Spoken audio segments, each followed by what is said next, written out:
people talk about, the Marvels and everything. I know it didn't do well financially, but in terms of critically, a big strong point that people would bring up they would say that it really came through in her performance, and you could tell that she really wanted to be there. So probably her in terms of actors that I want to work with. And I know that you have a scholarship to go to New York Film Academy and stuff like that. How do you feel about LA? And do you see yourself doing anything in LA or? So in terms of LA, it's very, very frightening. Going to LA would be terrifying for me because yeah, because I only kind of went down this path like this year, at the start of this year. So I'd be going from like, a very big pond to like a very small pond. And I'd be Oh, you full of went like, to LA already. oh no, I haven't been to LA. Oh, you No. haven't been to Yeah, LA. but I'm just saying like based on like what I know and what I'm seeing online and like at film festivals and everything, there's a lot of people like directors and actors that are like living like really wanting to pursue acting and really wanting to go down that lifestyle. So I think that if I were to stay in LA, it'll be very, very heated in terms of competition and everything. Lots Right. of other actors, going for roles and auditions and everything. And it'll be very quick paced, I feel like. If I ever was in a situation where that would be the best, outcome to stay in LA, I probably would, hopefully find a way to, make it work. Oh, so you see yourself in LA I studying see. and everything, Uh, working. I don't know about that. I don't know about that. At least maybe not now. I don't think I don't envision it's gonna happen anytime soon. Right. If it does, and it's gonna be like to my benefits and to the benefit of my career, then absolutely I would. Yeah, Yeah, that's nice. yeah. And what about you?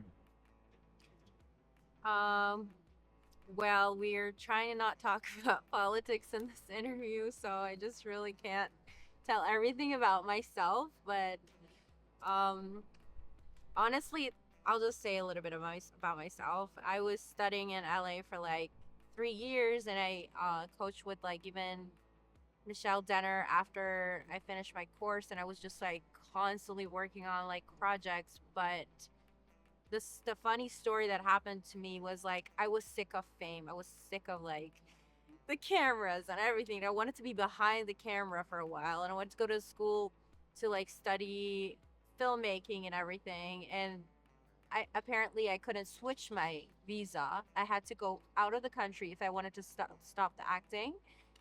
I had to go out of the country to get a visa and go back to LA again. And when I came out of the country, I couldn't get the visa. Like some, like, presidential elections were happening. A lot of stuff was happening against my nationality before I was Canadian.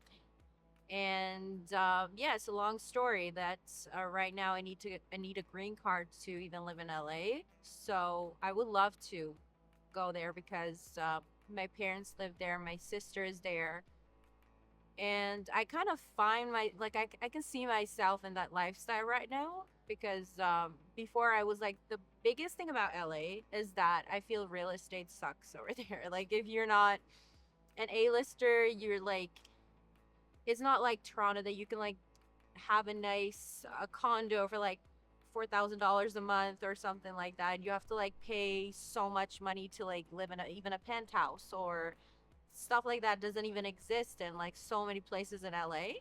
So before I had this issue, and right now that my my dad moved there, and like he kind of like tried to like solve that problem for me, so I feel way more comfortable because real estate is a huge like fact in LA. Like I feel even when I was in New York Film Academy, like living on campus really made me sick.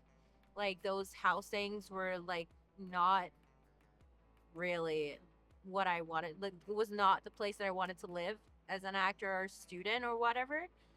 So I think that's just the real estate is so important in LA. Like anybody that wants to move there, I really recommend them doing all the research about where they want to stay, like how they want to live, which styles they want to live in an apartment or whatever, because it's definitely not like here.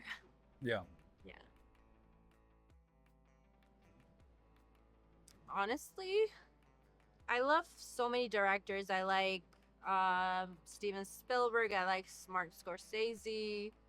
I love to work with Tarantino. But if I was like, say, oh, tomorrow somebody would like want to like hand me a part in like, in LA or some place like that, I would just go with Tarantino because I want to be in like one of his movies like Pulp Fiction or something like that, or like Inglourious Bastards, just to tell my side of the story about what I went through as an actor. Yeah, so it would be nice to work with him. And honestly, I really like to work with the director of Barbie. I don't know if you know Greta. Yeah, Greta Yeah, Gerwig. Yeah. yeah, yeah, something like that. But I honestly don't really fantasize about a lot of directors because I think I like to work actually with more younger directors, and there's not a lot of young directors in the. I don't know many. Maybe I don't know many people. I feel like directors are like or more like older, and I'm looking to work with like younger directors. There was also the guy who directed I'm blanking on his name right now. I don't know why, but he directed Babylon. He directed La La Land. He directed Whiplash. Yes, Damien Chazelle. Yeah. Oh, he directed La La Land? Yeah. I don't know him, so I'm Yeah. gonna look into him. Yeah. Yeah. No, he makes amazing films about like Wow. ambition and like how like going into the arts really impacts your personal life. Yeah, I Um, love La La Land. yeah. No, it was great. In terms of which director I love to work with, that's an easy answer. Wes Anderson. I very much love his films. Like I love Which one of his movies do you like? 'Cause um he's so popular these days. my favorite. Okay, top three. So it's I really love The Darjeeling Limited. I know a lot of people don't like that film apparently, but I loved it. Then I know he also made The French Dispatch. I thought that was a very interesting film. But my absolute favorite Wes Anderson movie is easily, and my like current favorite movie of all time, Grand Budapest Hotel. Like Oh, that it's was a just fun amazing. movie. Yeah, no, it's great. Yeah. Yeah, I just think that his approach to comedy You like and comedy. yeah, I love like especially like his style of comedy and everything where like it kind of acknowledges the awkwardness, but it's not like awkward 24/7 like throughout the entire film. Like there's different styles of comedy and everything, and like sometimes there's slapstick and everything. And I think that the dialogue is very very sharp in all of his films. Um, yeah, so I really and I also like that he I like when directors do work with similar casts, because on one hand a lot of people don't like that because it's like you're not giving other people a chance, which I kind of agree with, but on the other hand it shows that the director kind of knows what they want and what they like in their characters. So yeah, definitely Wes Anderson. What I would change in the industry, I'd say probably how the people behind the camera get treated, because I know that as of I know that like when everyone was young, like when we were all like kids and everything, we're like, oh my gosh, this actor's perfect. They're cool in the movie, so they're gonna be cool in real life. But obviously, you get older and you learn of like people doing different things and like treating people like not well and everything. And you know, I feel like so many times I've just been like scrolling online and I've discovered this like random audio that someone had to record in secret of an actor going and yelling at people and being rude and treating their treating the crew members badly. Who? The actor? Yeah, the actors. Yeah, Oh, the actors treat the crew members badly? yeah, Oh, okay. yeah. Like there was an actor who he basically told all the crew members to move out of the place that they were staying, and to stay in a separate place because he was scared of getting sick. And I know that there was like the whole when they were shooting the Suicide Squad in 2016, where um, Joaquin Phoenix, where he brought like a rat and he gave it to Margaret. Yeah, yeah. Wait, sorry. It was Jared Leto in. Oh yeah, yeah. Oh, Jared Leto. Sorry. Oh my gosh, I'm mixing up that because Jokers. Yeah, no, but it was Jared Leto. Yeah, when Jared Leto went and he gave the rat to Margot Robbie and stuff like that. So yeah, probably in an ideal world, crew members wouldn't get treated like that, and also just like creatives as well, because I know that the problem is like there's lawyers and everything. They can find a bunch of loopholes and everything. I know that right now there's a problem with animators trying to fight back against like studios using AI, because I actually watched a show For recently. the strike and everything? Yeah, because I actually watched a show recently and I was looking at the intro. I was like, there's no way they used AI for this intro, but you can tell, and it looks very AI generated. So animators and designers had to kind of fight back against that. So in an ideal world, I'd say that I would wish that crew members would get like treated better, but Treated better by the actor or like in society? by the actor and by the studios that hire them. But I know that we don't live in a perfect world, so there's kind of Oh, that you mean too. studios? Yeah, Oh, okay. yeah. Are you talking about studios in Hollywood or? Um, just studios in general, because I Okay. hear like stories a lot about like crew members getting mistreated a lot. Yeah, because the thing is with casting members, like it's very they're doing interviews and everything, and it's very easy for that to get exposed. But with people that are working behind the camera, obviously it's harder for them to get a say because people will be like, I don't believe you. You didn't actually work on that movie. So Right. it's harder for them to actually get their stories It's told. like people don't believe nothing in the industry. Yeah, yeah. It's So like, what is your favorite studios in Toronto? favorite studios in Toronto. That is a good question, and I don't have an answer. I don't know actually. Yeah, I actually one thing I'm guilty of is that I haven't actually seen a lot of Canadian-made films and TV shows. But what about you? Which would you say is your favorite studio?